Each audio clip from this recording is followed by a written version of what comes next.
Mr. Trump could promise to use his building skills to build a temple.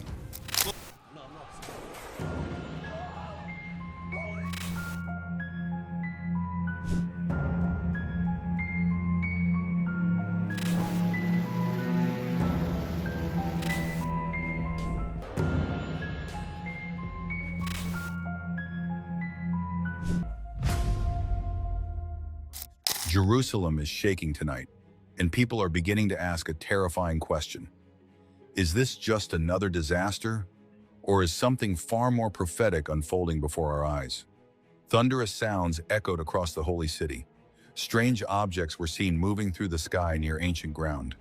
Families rushed through crowded streets while videos spreading across the internet showed scenes many described as biblical.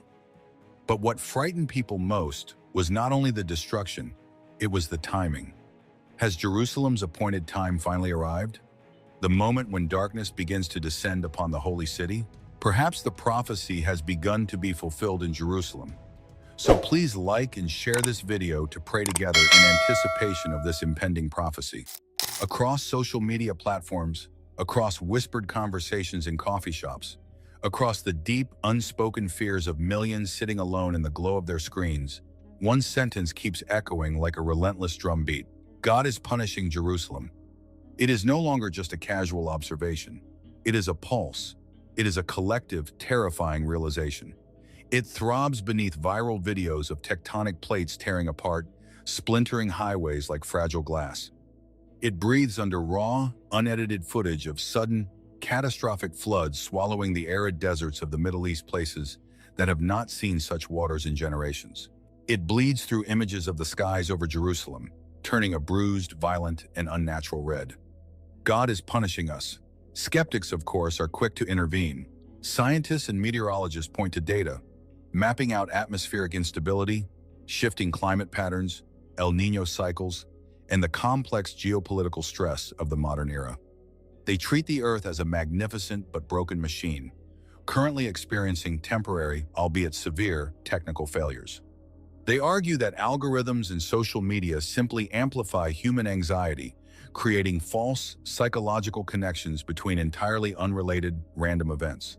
And perhaps on a purely empirical level, some of that is true. But humanity is slowly waking up to a terrifying realization. The emotional and psychological reaction people are experiencing right now goes far deeper than ordinary fear. It bypasses logic. It circumvents scientific explanation. Because deep within the human soul, buried beneath centuries of secularism, technological advancement, and modern arrogance, exists an ancient, unshakable understanding. It is the silent knowledge that humanity cannot continually banish truth, celebrate corruption, and push the Creator to the absolute margins without eventually triggering a cosmic response. The Earth is not a machine. It is a living, breathing cosmology. And right now, all of creation is groaning at once. The physical realm and the spiritual realm are violently colliding, and every single anomaly feels intimately, deeply connected. Nowhere in the world is this cosmic collision more visible, more concentrated, and more terrifying than in Jerusalem. Let us examine the physical signs, not as isolated news headlines, but as the interconnected nervous system of a planet in distress. We begin in the skies and the creatures that navigate them. Over the past months, witnesses in the Middle East have documented skies that do not merely change color with the setting sun, but rather ignite into a deep, heavy crimson.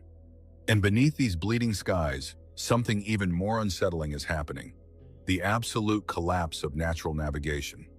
Witnesses from the coast of Tel Aviv to the Judean hills are filming animals completely losing their minds. Migratory birds, totally disoriented, have been recorded plummeting from the sky in mid-flight. On the ground, herds of livestock and wild desert animals have been caught on camera walking in endless, hypnotic, concentric circles without stopping. Scientists scramble to explain it, pointing to a sudden, violent disruption in the Earth's electromagnetic field. They know that animals possess internal compasses, capable of detecting deep tectonic frequency vibrations long before human instruments register a fault line shifting. The creatures are not just confused, their internal wiring is being shattered by a violent, low-frequency groan emerging from the Earth itself. But Scripture recorded this phenomenon thousands of years ago. In Hosea 4:3, the prophet warns that when the land falls under judgment, the natural order collapses with it. Because of this, the land dries up, and all who live in it waste away. The beasts of the field, the birds in the sky, and the fish in the sea are swept away. The distress of the earth and the madness of its creatures are inseparable. Over Jerusalem, witnesses have filmed strange, dark anomalies suspended in the clouds, hovering near the ancient holy sites. These are not weather balloons or commercial drones. They are inexplicable shadows cast against a canvas of fire. In Luke 21:11, Christ explicitly warned that before the end, there would be fearful sights and great signs from heaven. To many biblical scholars, this atmospheric distortion feels like the dark preamble to the events of the sixth seal. When the sixth seal is opened in Revelation 6, it describes a cosmic collapse, a great earthquake, the sun turning black as sackcloth, and the moon turning to blood. The skies over the holy city seem to be rehearsing for this exact cosmic darkening. At the same time, look to the east. The mighty Euphrates River, the cradle of human civilization, the river that watered the Garden of Eden, the boundary line of ancient empires, is drying up. At an unprecedented, terrifying rate, the waters are receding, but it is not just turning into cracked mud, it is exposing the deep past. Archaeological layers of ancient, forgotten ruins and structures that have been hidden under rushing water for millennia are suddenly being exposed to the sun. For the secular historian, this is simply an ecological disaster fueled by dams and drought. But for anyone who understands the book of Revelation, it is the chilling unlocking of a spiritual prison. Revelation 9:14 speaks of a terrifying command: release the four angels who are bound at the great river Euphrates. Furthermore, Revelation 16:12 explicitly states, the sixth angel poured out his bowl on the great river Euphrates, and its water was dried up to prepare the way for the kings from the east. The river is not just vanishing, it is clearing a path. The ancient bindings are being revealed, just as the text demanded. And while the great rivers dry in the east, the dry lands drown in the west. The arid, barren landscapes of the Judean desert and the historic Kidron Valley, the very valley of biblical judgment where kings once walked, and where the Messiah crossed before his crucifixion, have been violently reshaped by flash floods of biblical proportions. Water is tearing through dry canyons, sweeping away modern infrastructure in minutes. But this climatic fracturing is not localized. It is a global resonance. As anomalous floods tear through the Kidron Valley, catastrophic and extreme weather events in the United States are simultaneously leveling modern cities with the exact same volatile unpredictability. A hurricane in the West, a flood in the Holy Land, a drought in the cradle of civilization. The Earth's systems are violently overcompensating. The climate is not just changing, it is reversing and fracturing in ways that defy all meteorological modeling. This is why the fear tonight feels entirely different from the fear of a passing hurricane or a localized earthquake. It is not the fear of a single disaster. It is the suffocating realization of absolute escalation. The disasters are not stopping, they are multiplying. They are linking together, continent to continent, ocean to ocean, sending physical and spiritual shockwaves that all point back to one prophetic epicenter: the Holy City. If you believe we are living in prophetic times, hit the like button, share this warning with your loved ones, and subscribe for more. Keep your eyes on the skies and keep your heart in prayer. But the earth does not groan without a cause. The physical anomalies we are witnessing are merely the outward tremors of a much deeper spiritual tectonic shift. As if the bleeding skies, the dying rivers, and the collapsing natural order were not enough to shake the world, a different kind of shockwave has recently hit the religious and geopolitical landscape. It is a development so profound, so highly charged that it possesses the potential to ignite the entire Middle East and perhaps the world overnight. Word has spread that preparations for the building of the Third Temple are now essentially complete. To understand the sheer magnitude of this, you must understand the ground it is meant to be built upon. The Temple Mount in Jerusalem is the most fiercely contested 35 acres on the face of the planet. For nearly 2,000 years, ever since the catastrophic destruction of the Second Temple by the Roman legions in 70 AD, the idea of a Third Temple was merely a theological concept. It was a distant dream, a mournful prayer whispered by generations of the Jewish diaspora scattered across the earth. It seemed impossible. Today, it is no longer a prayer. It is a logistical reality. The blueprints have not just been drawn, they have been digitized and perfected by specialized architects. The priestly garments, woven from the exact, uncompromising biblical specifications of twisted linen and pure gold threads, are already made. The sacred vessels, the massive golden menorah, the stone incense altars, they have all been meticulously recreated and are currently sitting in display cases in Jerusalem, waiting to be moved. There are even reports of young men, genetically traced to the priestly line of Aaron, being quietly trained in the ancient rituals of sacrifice. But the most chilling development is the fulfillment of the most obscure, seemingly impossible biblical requirement, the red heifer. According to the Book of Numbers, the priest cannot enter the holy grounds without the ritual purification that requires the ashes of a flawless, blemish-free red heifer, an animal so rare it is considered a genetic anomaly. Today, those heifers have reportedly been secured, flown across the world under heavy guard, and inspected by rabbis. The timeline is no longer a distant horizon, it is accelerating. The stage is perfectly, terrifyingly set. Why does this matter to the rest of the world? Because according to biblical eschatology, the construction of the third temple is not a symbol of global peace.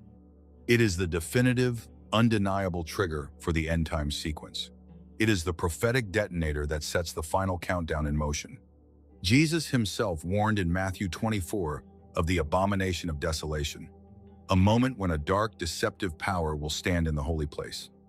The Apostle Paul wrote in 2 Thessalonians that the man of lawlessness, the Antichrist, will ultimately take his seat in the temple of God, proclaiming himself to be God. Neither of these chilling prophecies can be fulfilled without a physical temple standing in Jerusalem. The world will applaud its construction as a triumph of interfaith peace and historical restoration. But prophecy warns it is the ultimate trap. When you take the geopolitical reality of these temple preparations and place them directly alongside the extreme weather, the dying Euphrates, the red skies, the circling animals, and the violently shaking earth, the framework of disaster becomes impossible to ignore. These are not separate events. The physical world is reacting to the spiritual countdown. The pieces of the cosmic puzzle are not just falling into place, they are rapidly, forcefully snapping together. And the picture they are forming is terrifying. But the surface of Temple Mount is not all there is to it. To truly understand Jerusalem as a living prophetic organism, you cannot merely look at what is being built above ground. You must listen to what is echoing beneath it. The city is not just a stage for human politics. It is a breathing, ancient entity, holding its breath for a climax that was written before the foundation of the world. Beneath the sun-baked, heavily guarded pavement of the Temple Mount lies a vast subterranean world, a labyrinth of unlit tunnels, forgotten cisterns, and hidden chambers sealed for millennia. Down there, the air is thick with the weight of centuries. Water drips through the limestone like a slow, heavy heartbeat. And it is here, in the cold, silent bedrock of Mount Moriah, that the most profound mystery of the ancient world remains dormant, the Ark of the Covenant. For centuries, secular historians have debated its fate, claiming it was looted by Babylonian armies or melted down for its gold. But ancient rabbinic texts and deep archaeological whispers tell a far more chilling story. They say the Ark was never captured. It was intentionally buried. Anticipating the fall of the First Temple, the priests enacted a divine failsafe. They lowered the Ark into a secret, specially prepared vault, a chamber allegedly designed by King Solomon himself, built deep into the bedrock precisely for that catastrophic day. It has been sitting there ever since, in absolute darkness, untouched by human hands, emitting no sound, yet acting as the silent, spiritual center of gravity for the entire planet, waiting for the appointed time. And here is where the phenomenon of symbol layering reaches its most breathtaking and terrifying depth. Everything happening right now is a violent convergence of the ancient past and the imminent future. In recent years, explorers and archaeologists probing the deep, suffocating crevices beneath the ancient city, places where sunlight has not penetrated for 3,000 years, have reported something incredibly strange, yet deeply poetic. Deep within these subterranean tunnels, nesting inside ancient, hollowed-out stone chests, ossuaries, and rough-hewn stone arcs that have sat in total darkness for millennia, are pure white doves. Think about the staggering weight of that imagery. The dove, the ancient biblical symbol of the Holy Spirit, of peace, the very breath of God that hovered over the waters in Genesis, surviving deep inside the stone tombs of history, navigating complete darkness, warm, beating life hidden within cold, dead rock. The Spirit waiting in the dark. It is as if the foundations of Jerusalem themselves are signaling that what was buried, forgotten, and sealed away is preparing to rise again. Yet the white doves are not the only mystery emerging from beneath the ancient city. Workers and researchers descending into newly exposed cavities beneath Jerusalem have described strange magnetic disturbances deep underground. Compasses reportedly spinning without direction. Electronic equipment briefly failing in chambers carved directly into the limestone beneath the Temple Mount. Some dismiss the incidents as interference caused by unusual mineral concentrations within the rock. But others quietly admitted the phenomenon felt unnervingly concentrated around the oldest sections of the subterranean network. And then there are the sounds. Several explorers moving through the narrow underground corridors have spoken of low rhythmic vibrations echoing through the stone passages late at night. Vibrations so subtle they are felt more in the chest than heard, with the ears. Some described it as resembling a distant heartbeat buried beneath the earth itself. Others compared it to the deep resonance of ancient horns reverberating through hollow chambers far below the city. It is difficult to explain why these accounts affect people so deeply. Perhaps because Jerusalem has always carried the unsettling feeling that stone itself remembers. The deeper archaeologists dig beneath the city, the stranger the symbolism becomes. In multiple underground chambers, researchers have reportedly uncovered soot-blackened ceilings and walls scarred by intense ancient fire. Burn marks preserved for thousands of years, silent evidence of catastrophic destruction from another age. Yet beside some of these charred stones, tiny olive plants have somehow begun emerging through fractures in the rock above, their roots reaching downward into spaces buried since antiquity. Fire and rebirth, judgment and restoration, death and life existing side by side beneath the holy city. And perhaps most chilling of all are the whispered reports surrounding sealed gates and blocked passageways hidden beneath the mount itself. Ancient entrances filled with stone centuries ago. Corridors leading nowhere visible. Doorways intentionally buried as if something beyond them was never meant to be disturbed before an appointed time.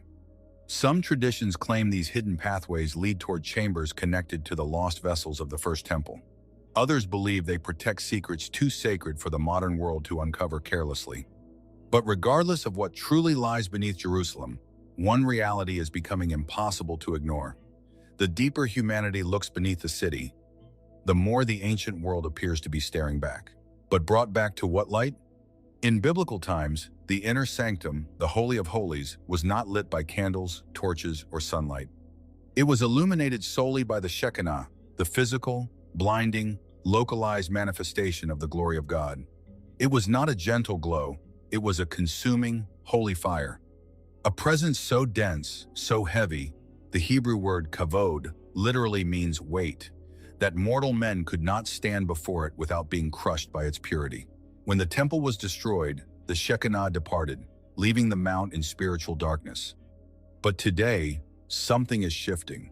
As the ashes of the red heifers are prepared, as the priestly garments are woven from gold and linen, and as the tectonic plates violently shake the region, witnesses in Jerusalem are reporting strange, luminous phenomena. Glowing halos caught on smartphone cameras hovering over the mount. Unexplainable, static-like light anomalies shifting across the ancient western wall in the dead of night. Are these merely atmospheric tricks, or are they the first flickering sparks of the returning Shekinah? Is the physical earth reacting to the approaching, heavy presence of the divine, like the air crackling with static before a massive lightning strike? This is what we mean by a living prophetic organism. Jerusalem is not just a city, it is a clock, and it is striking midnight. The bruised, red skies screaming from above, the collapsing global climate cracking the world around it, the red heifers standing on the surface, the buried ark waiting in the deep beneath, and the white doves stirring in the stone. Nothing is isolated. Every single element is layered perfectly over the other, creating a dense, inescapable web of prophetic fulfillment. The physical, the political, the historical, and the spiritual are violently merging into one massive, unavoidable reality. The ancient stones of Jerusalem are waking up. The underground chambers are echoing. The stage is no longer just being set, the curtain is beginning to rise. For decades, modern civilization has grown dangerously arrogant, constructing a towering, invisible Babel out of silicon, data, and sheer human pride. Humanity has increasingly pushed God not just to the margins of society, but out of the conversation entirely, treating the divine as an obsolete myth, a fragile relic of an uneducated past. We placed our absolute, unquestioning faith in the holy trinity of the modern age: science, technology, and human progress. We convinced ourselves that we were the ultimate masters of our own universe. We mapped the human genome, split the atom, reached into the freezing vacuum of space, and built artificial intelligence that perfectly mimics our own voices. We genuinely believed that if we just gathered enough data, wrote complex enough algorithms, and advanced our medical capabilities, we could conquer nature itself. We thought we could cheat death, engineer our own utopia, and perhaps eventually become gods ourselves. But in our frantic, blinding race to elevate the human mind, we entirely abandoned the human soul. As we grew smarter, our world grew substantially darker.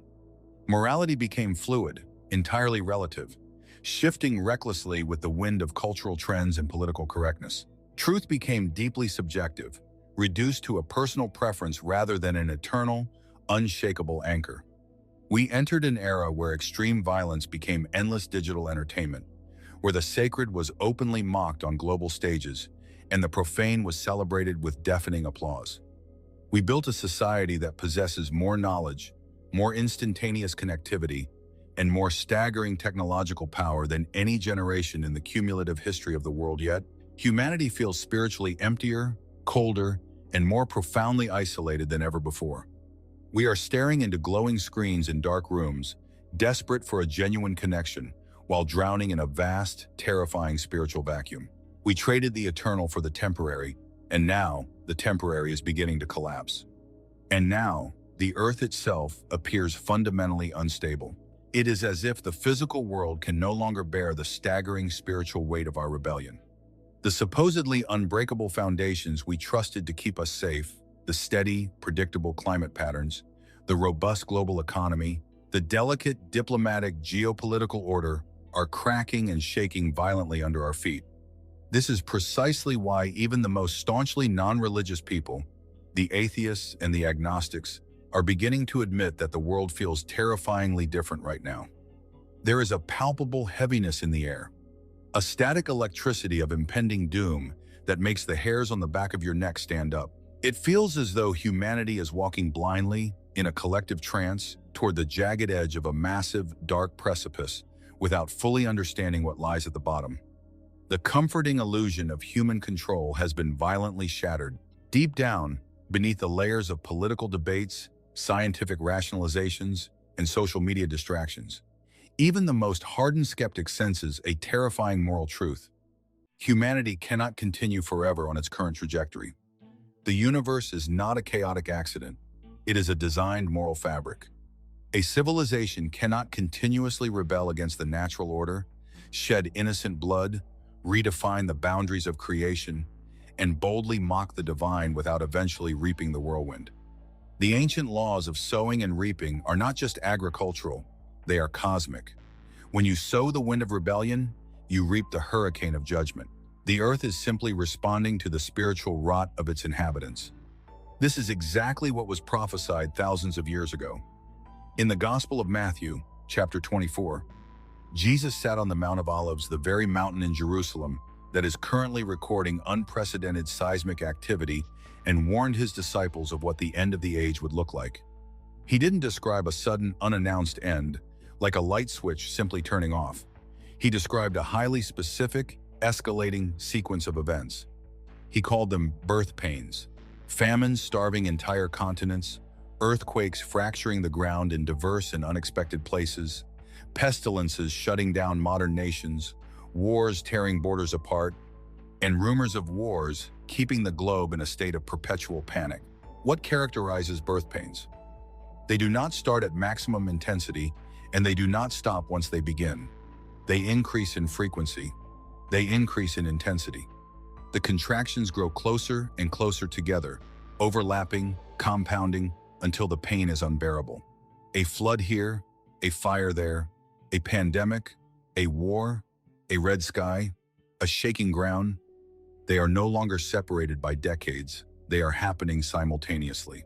And once these prophetic contractions start, they cannot be halted by any human intervention, any government policy, or any scientific breakthrough until the culminating event is fully complete. We are now living inside that sequence. A generation surrounded by mass deception, geopolitical conflict, bizarre, unprecedented natural disasters, and utter, blinding spiritual confusion. We are a generation watching the prophetic signs intensify, not just year by year, but month by month, week by week, and now, day by day. Could this truly be that specific generation? Tonight, for millions of people staring at their screens, watching the skies over the Middle East turn crimson and the rivers run dry, the possibility no longer feels like a fringe conspiracy theory. It no longer feels like a distant, academic, theological debate meant for scholars. It feels like an imminent, unavoidable, terrifying reality crashing down upon us. Perhaps these are not isolated tragedies caused by a broken climate or bad politics. Perhaps they are the ultimate, final warnings for a sleeping world, a world that is about to be violently awakened. Yet, within this vast, terrifying, interconnected cosmology of judgment, there is something else hovering just beneath the surface. If you look closely enough, past the smoke and the shaking earth, you will find a profound, almost desperate pulse of grace. It is a misconception to view apocalyptic signs purely as an outpouring of divine wrath. If we examine the ancient scriptures, the warnings given by God were never designed merely to terrify people into submission. The prophets declare repeatedly that God takes no pleasure in the destruction of the wicked. He is a father, not a tyrant. When a father sees his child walking blindly toward a cliff, he does not whisper. He shouts. He disrupts. He does whatever it takes to break the child's trance. The signs we are witnessing, the shaking earth, the roaring seas, the bruised and bleeding skies over Jerusalem are exactly that. They are a divine alarm clock. They are the flashing red lights at the edge of a collapsed bridge. They are not the disaster itself. They are the rescue mission deployed just before the final collapse. Disasters possess a unique, undeniable power. They have a way of violently stripping away the thick illusion of human control. In ordinary times, we become deeply, almost incurably hypnotized by our routines. We are a generation numbed by trivialities.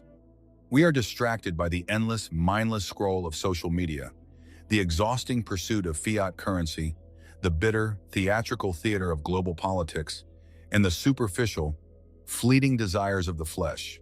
We have built psychological fortresses out of concrete, steel, and digital data, convincing ourselves that we are untouchable. We convince ourselves that tomorrow is a guaranteed right, not a fragile gift. We believe that our diversified bank accounts can save us, that our advanced medical infrastructure can cure us, and that our elected governments can protect us from the ancient decrees of the universe. We live our lives in a state of spiritual anesthesia. But suddenly, the sky turns an unnatural red. The ground beneath our feet, the very universal symbol of stability and foundation, begins to violently roll and fracture. A mighty river dries up to dust. A microscopic plague sweeps the globe, locking billions inside their homes. And in an instant, the heavy velvet veil of modern arrogance is torn right down the middle. In that terrifying, beautiful moment of clarity, the anesthetic wears off. The CEO, the politician, the celebrity, and the skeptic all suddenly realize the exact same truth. Modern philosophy offers zero comfort when the earth opens up.